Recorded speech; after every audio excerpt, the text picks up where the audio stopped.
Welcome back. Now let's talk a bit. In the last segment, we talked a bit about education, right?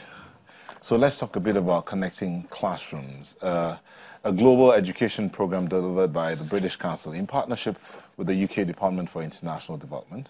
It is designed to improve and support learning outcomes across education systems in the countries where it is delivered. Beginning in 2009, the program engages with teachers, school leaders, and education policymakers across 3 core activities. Well, I don't know the 3 core activities, but we have 3 people in the studio that will help us understand exactly what this is. Linda Ashiolu is the program manager, Schools Education Society. Thank you for joining us. And beside her is Uboye Michael, St. David's Anglican Nursery Primary School, and Edemekong Uyo, Head of Communications. Thank you. So let me start with you, Head of Communications. Tell us about Connecting Classrooms. So Connecting Classrooms is a program run by British Council, like you rightly said, in partnership with the FID. And what the program does is we're particular about providing good student outcomes, learning outcomes for young people. And so we do that through training, offering teachers capacity building opportunities, and then also talking with policymakers in the education space in Nigeria, trying to see how we can share best practice, international best practice. And then we also do that through collaboration with other schools, other teachers, where we have the Connecting Classrooms program. Like you rightly said, it's a global program that happens in about 30 countries. Yeah. And so we do that, encourage that collaboration with teachers, especially Nigerian teachers. Linda, why connecting classrooms? Because when you say connecting classrooms, I mean, one's mind's eye just goes to classrooms with doors connecting, or, linked together. Yeah, so why connecting classrooms? And how valid is my thought process or my imagination, yeah. Let me say? Okay. You're not too far off. As the name does imply, it is a symbolic connection of schools. So as Eddie mentioned, we have over 30 countries across the world who deliver the Connecting Classrooms project. And it's a project that, as well as focusing on improving learning outcomes through working with teachers and school leaders, it also emphasizes the power of collaboration between educators. So teachers often tend to work in silos. They experience challenges. And what do you mean by that? So a teacher in a particular school feels that he's the only one who is dealing with issues regarding the subject content or classroom management, and there aren't very many opportunities for them to be able to collaborate, share ideas, come together to explore a particular challenge and come up with solutions. So Connecting Classrooms provides a platform for teachers to collaborate. So whether it's within the same community, the same state, and also internationally. So one thing that we do try to strive is for teachers in Nigeria, for example, to have the opportunity to work with teachers in Kenya, in Ghana, in the UK, in India, where they can collaborate and discuss on very critical issues and challenges that affect and improve the way they teach. And that way you're able to build a wealth of knowledge and resources amongst those teachers, so it can help them better in their delivery of their teaching to their students. And would I be right to assume that this connection is done via the internet? Yes, so we have virtual partnerships, and then we also have face-to-face partnerships. So under the Connecting Classrooms program, we have a partnership program that allows for teachers to actually get the chance to visit each other. So for those who are involved in partnerships, they get to apply for a grant, which covers the cost of collaborative work between students in both schools, and then also for a 1-week fully paid visit to each country. So we've had teachers in Lagos State, for example, who've gone to the UK and Kenya for a period of 1 week. They've gone to not so much on the study, but just to experience what happens in other communities and other schools. And we've also had teachers from the UK coming into Nigeria as well and experiencing life here in schools, how our teachers are able to cope with the large numbers of children in school, how they're able to manage classes. So they take away, each group takes away something that helps them when they get back to their schools in delivering teaching effectively. Okay, but wait, obviously you've experienced this. Yes. So tell us or give us your testimony. Yeah, the Connected Classroom. Starting from where it was you went to. No, I didn't get that. Have you traveled? Have you traveled? No, no, no. Oh, okay. What this have done to me is has shaped and sharpened my plan, teach, reflect cycle. Plan, teach, reflect cycle. Okay. I'm more conscious of not just teaching on the surface, but going deep. One of the first things the training exposed us to was the global learning crisis and how we teachers need to rise and see how we can solve this problem.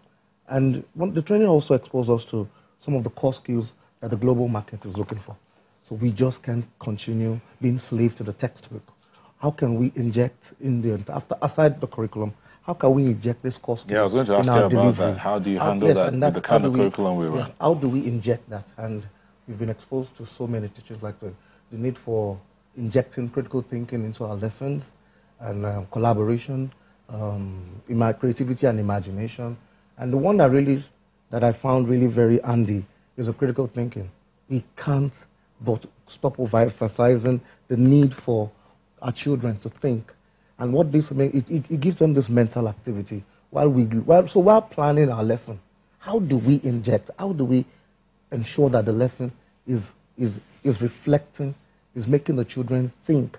And that for me has really been a huge addition to my professionalism. Okay, that's a success story. But program manager, take us through the success. You've been in Nigeria since 2009. So tell us how successful this program has been. Okay. So the program has evolved across 4 iterations. We're presently on the 4th.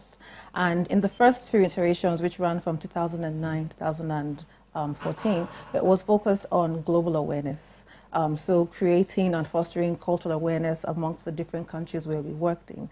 The current program, which is now looking at core skills or transferable skills, as Boboye mentioned, has taken 6 core skills that we think are important for delivery and for actually embedding deep learning across our schools.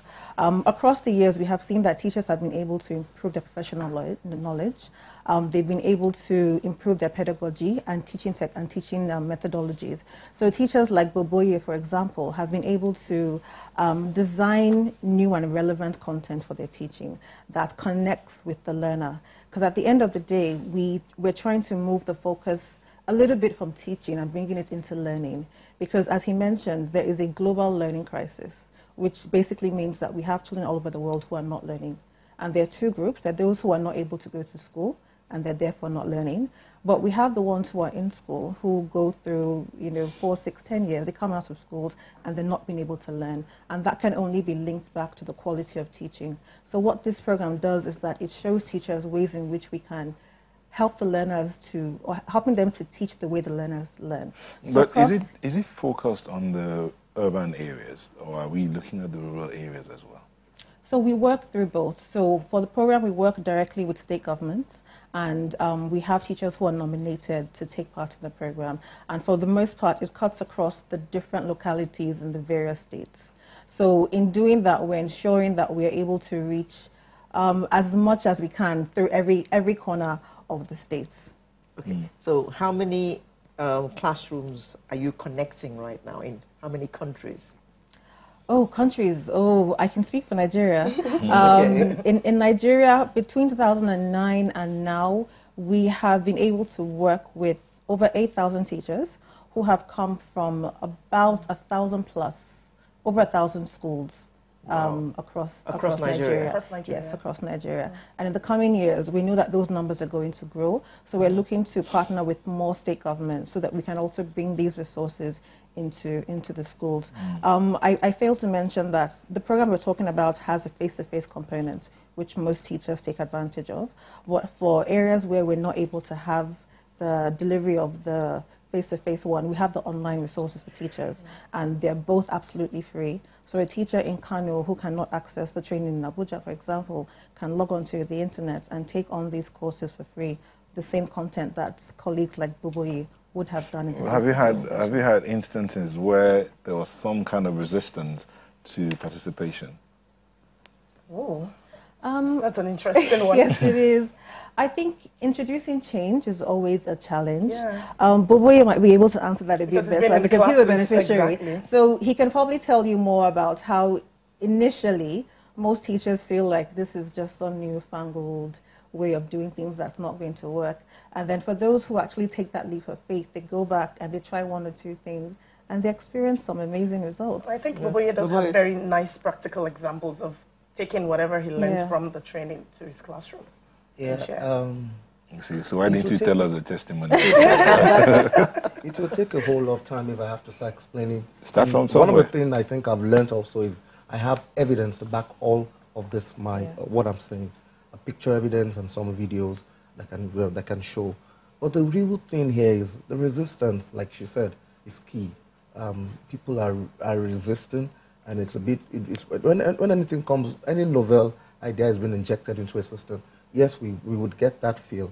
But the great thing is when we can make people see the effect, how this, we are not saying, this is not saying we're throwing away the curriculum. This is saying with your curriculum as a tool, inject this, impute this, use this to support your delivery method and see the result. The most important thing is how engaging it is for my children, which I really think it sparks my imagination. Let me put it this way. So you have one or two students who were, for want of a better word, hard of hearing. Nobody is hard of hearing. They were stubborn. They didn't want to. There are some lessons they felt were too tough. Recalcitrant. Okay. Now, tell us how participating in this has changed those one or two students. Okay. I have a situation around a particular young man who, for so many other factors, won't get engaged in the classroom. So I think I deployed one of the tools that I got from the critical thinking training, tool is that? Which is non-routine. Yeah, non-routine is one of the way of delivering critical thinking. And this very class, it was surprised how the staircase, I mean, is connected with math. And because I was teaching ascending and descending order. So the normal staircase that you would use, so I told them to run through the stairs. And you know, they were running, but they never knew where I was going. Until when I started sharing the picture and I said, okay, in this format, would you come and arrange the number coming down? Because sometimes it could be, some of the problem could be the definition of terms and how complex these words can be. So coming down and going up. And you see, a boy who would naturally not want to come out in a mathematical class, now he's been the one saying, I want to do this. And after saying that, so it's easier for me to now tell them, this going up means ascending.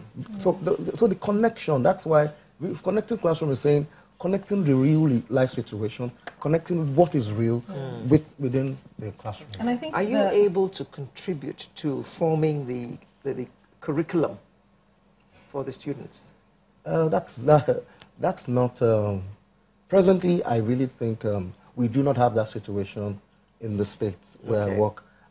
Though maybe some other teachers in higher level might be part of those who are contributing towards this, but the good thing would be if we have this freshness injected into the development of the curriculum. Okay. Are there other programs you offer, or are they just specific to individuals? So when you say other programs? Like programs, courses, besides this, that Connecting Classrooms offer, are there other packages that are there, that individuals that are not necessarily in schools, or, I mean, from the private sector? You say you work directly with states. Yes. People in the private sector, are there other programs that you offer that they can also connect? We also offer them Connecting Classrooms. Yes. Okay. But they do that directly through us. Yeah. As against the state schools that go through the ministries of education and then at state or local level. But the private schools come directly to us. They can visit our website, www.britishcouncil.org.ng, and then they get information on how to be a part of the Connecting Classrooms program. But it's open to both public and private schools. But in terms of delivery at the moment, it's public schools through the ministries and local governments. What if the private schools want to go through the ministries to be part of the Connecting Classroom? Well, they would have to talk with the ministry. Okay. And then let me stay with you. So these teachers you are connecting, how do you monitor their progress when they have finished the program? So British Council does have a very robust evaluation system. We do visits to the schools. We have a way of measuring the output of the work that they've learned. And we stay with them, like Boboye is one of our participants of our program, who's also been monitored to check what have you done so far with the training, how has this gone with you and the children, how much have they learned.